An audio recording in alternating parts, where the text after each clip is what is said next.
ধরেন আপনি আপনার বউরে বললেন, দেখো তুমি চাঁদের চাইতেও সুন্দর।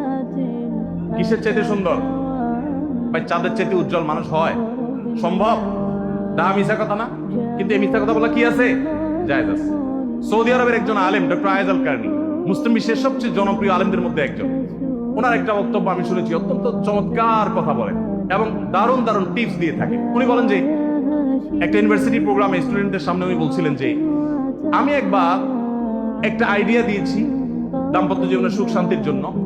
বলেন যে এটা ইমপ্লিমেন্ট করে অনেকেই সুফল পেয়েছেন, আমাকে ব্যক্তিগতভাবে জানিয়েছেন। টিপসটা কি? টিপসটা হলো উনি বললেন যে বাসায় ঢুকে মাঝে মধ্যে, সবসময় করলে আবার মাইর খাবেন, যখন দেখবেন বউয়ের মুড টুড ভালো আছে, বাসায় ঢুকে আস্তে করে লাইটের সুইচটা অফ করে দিবেন। তখন বলবে কি ব্যাপার, লাইট বন্ধ করলে কেন? তখন বলবেন যে দেখো, বাসায় আসলে তোমার চেহারার উজ্জ্বলতা থাকলে আর এই লাইটের দরকার হয় না।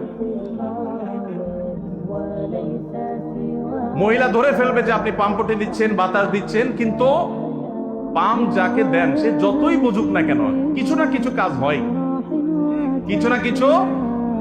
একেবারে শতভাগ যদি বুঝে কাউকে প্রশংসা করছেন, সে বুঝে, তারপরে সে একটু খুশি হয়, ভালো লাগে। তো উনি বললেন যে শরবত বানায় আনছে বয়ে, তখন বলবেন যে দেখো চিনি দিও না, চিনি দিও না। তারপর বউরে বলবেন যে আঙ্গুলটা একটু চুবাই দাও। কেন? কারণ তুমি আঙ্গুলটা চুবাই দিলে ওটা চিনি চাইতে বেশি মিষ্টি লাগে। এই যে কথাগুলো, এই কথাগুলো আসলে সত্য কথা না। তো এই টাইপের কথা স্বামী স্ত্রীর মধ্যে মিথ্যা হলেও সেটা কি আছে? জায়েজ আছে।